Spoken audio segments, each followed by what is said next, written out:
Hello বন্ধুরা, কেমন আছো সবাই? আশা করি ভালো আছো এবং পরিবারের সবাই ভালো আছে। বন্ধুরা, যেমন কথা দিয়েছিলাম, আমি আমার দ্বিতীয় ভ্লগ নিয়ে চলে এসেছি এবং এই ভ্লগটিতে আমি এক্সপ্লোর করব দুবাইয়ের ক্রুজ সফর।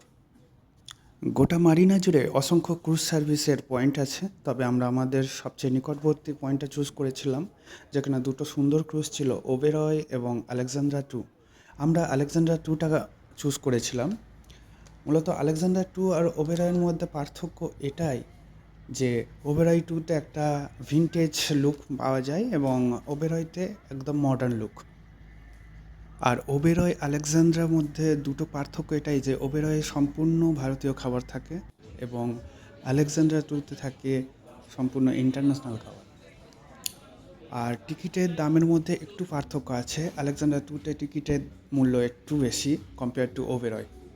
পূর্ব নির্ধারিত সময় অনুযায়ী ঠিক 8টার সময় আমাদের বোর্ডিং চালু হয় এবং প্রথমে ভিতরে ঢুকেই অ্যাম্বিয়েন্সটা দেখো বন্ধুরা কেমন সুন্দর। তারপর আমাদেরকে ওয়েলকাম ড্রিঙ্কস দিয়ে ওয়েলকাম জানানো হয়। ওয়েলকাম ড্রিঙ্কসে ছিল ফলের জুস।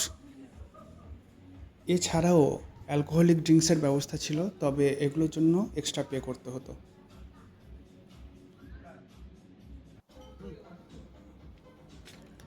এরপরেই স্ন্যাক্সে চলে আসলো ভেজিটেবল স্প্রিং রোল। স্প্রিং রোলটা একটু নরম থাকলেও কিন্তু খেতে ভালোই ছিল। স্প্রিং রোল খেতে খেতে দেখলাম এখনও বোর্ডিংয়ের অনেক সময় বাকি আছে, তো একটু উপরের ডেক দিয়ে ঘুরে আসা যাক।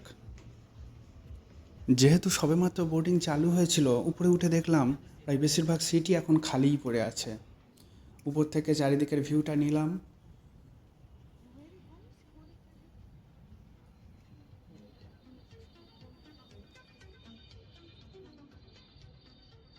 দেখলাম ক্রুজের শেফ উপরে গ্রিলড চিকেন বানাচ্ছেন। ক্রুজ ছাড়ার 15 মিনিট আগেই আমাদের মেন কোর্সের খাবার দাবার চালু হয়ে গিয়েছিল। আমরা যে যার প্লেট হাতে দাঁড়িয়ে পড়লাম এবং ওখানে অনেক খাবারের অপশান ছিল।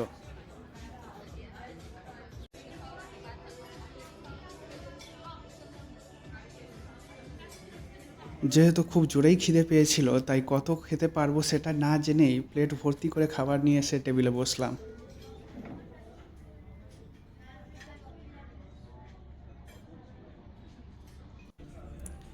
খাবারগুলো সত্যিই খুব টেস্টি ছিল, তবে একটা আফসোস, আমরা ইন্ডিয়ান, মনে হচ্ছিল যেন ওবেরয় গেলেই ভালো হতো, কমসে কম ইন্ডিয়ান খাবার পাওয়া যেত। ওয়েটাররা মাঝে মাঝে এসে ড্রিঙ্কস অফার করছিল এবং খেতে খেতে সাইড ভিউটা দেখছিলাম, কি সুন্দর। এরপরেই চালু হলো এন্টারটেনমেন্ট, যেখানে চালু হলো ট্র্যাডিশনাল টানুরা ড্যান্স। এখানে ওরা বিভিন্ন পর্যটক যারা আছে তাদেরকে ড্যান্স করার জন্য আহ্বান জানাচ্ছিল।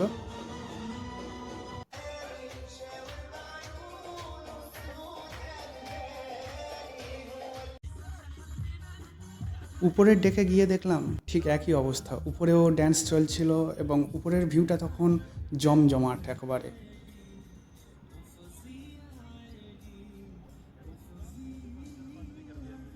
এখন আমি এই ক্রুজ সাফারির কিছু ডিটেলস দিয়ে দিই।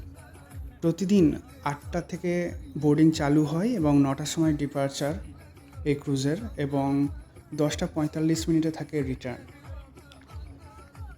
12 বছরের ঊর্ধ্বে সমস্ত অ্যাডাল্টসদের 180 AED করে টিকিট থাকে এবং 5 থেকে 11 বছর পর্যন্ত থাকে 120 AED করে, তবে এগুলো নেগোসিয়েট করা যায়।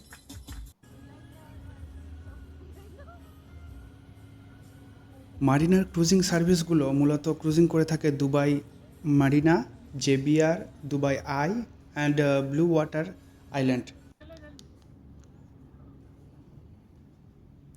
এরপর দেখতে দেখতেই আমাদের সফর শেষ হলো, আমরা এসে পৌঁছালাম ঘাটে।